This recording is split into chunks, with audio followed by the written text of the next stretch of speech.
Mike Wilson here. Hello, everybody. So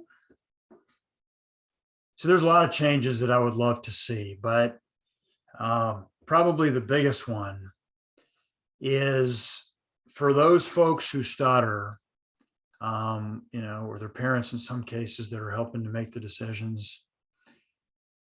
For those that want to make a change, whether it's on the below the surface portion of the iceberg with the shame and the embarrassment and the feelings of inferiority and all that comes with that below the surface portion, or the above the surface portion, the actual severity of the stuttering. Those wanting to make a change, those who feel like stuttering is having some sort of impact on their life that they would like to lessen. Wouldn't it be great if they could make informed decisions as to what to put their time into and where to spend their money, which programs, which approaches, which therapies should they do? And as we all know, right now, there's so many choices, there's so many different options that are just sort of diametrically opposed and everywhere in between. It can really feel as a person that stutters like you're just throwing darts in the dark. If you're trying to make a positive change in your life as to which program, which approach, which therapy you should try. And many of us have tried many things, or many devices, many therapy approaches, coaching approaches, whatever the case may be. And most of us haven't been, haven't gotten the results that we wanted in many, many cases. And now, so people feel like, well, what am I supposed to do now?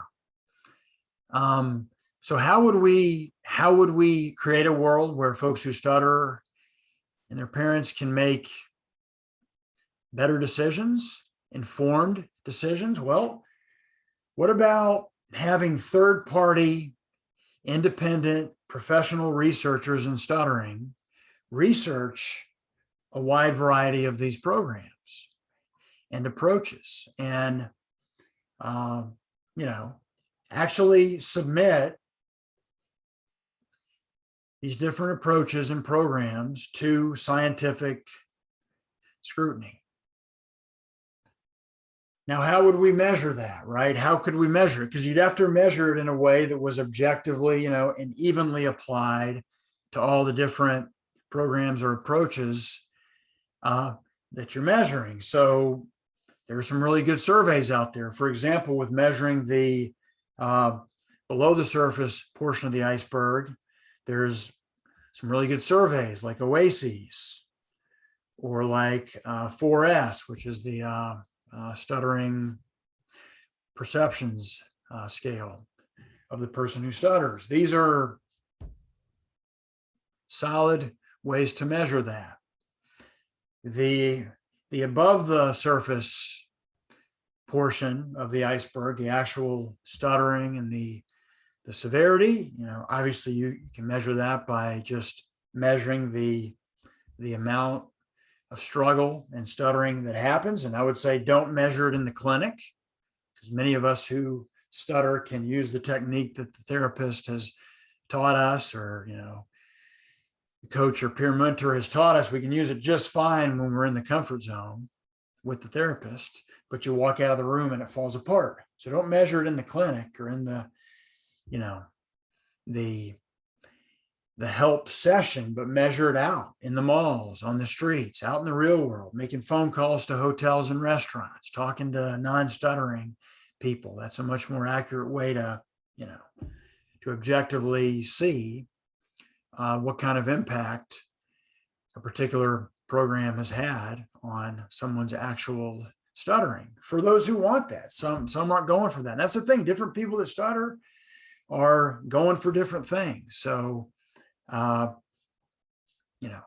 whatever they're going for, whether it be below the surface or above the surface or some combination, they can go to this centrally aggregated database. Probably a website would be the way to do it for any programs or therapies that were confident enough in their own approach to actually subject it, to scientific measurement to see the impact that they're having. Again, the whole point is for people that stutter, and in some cases their parents, to make informed decisions on where to put the time in, what to spend money on, rather than just throwing darts in the dark, hoping that something will stick, with no idea what's really the best program to use. And for me as an individual especially, right, what should I do? Let the cream rise, right? If I'm sure certain programs, certain approaches are having much more success than others. Let them rise. And those that aren't doing as good of a job, well, let them learn. Let them improve, right? If their scores are worse on those 4S and OACs and the, whatever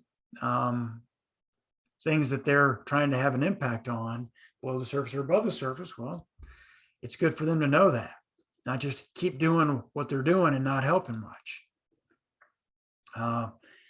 So yeah, there's so many claims out there, so many approaches.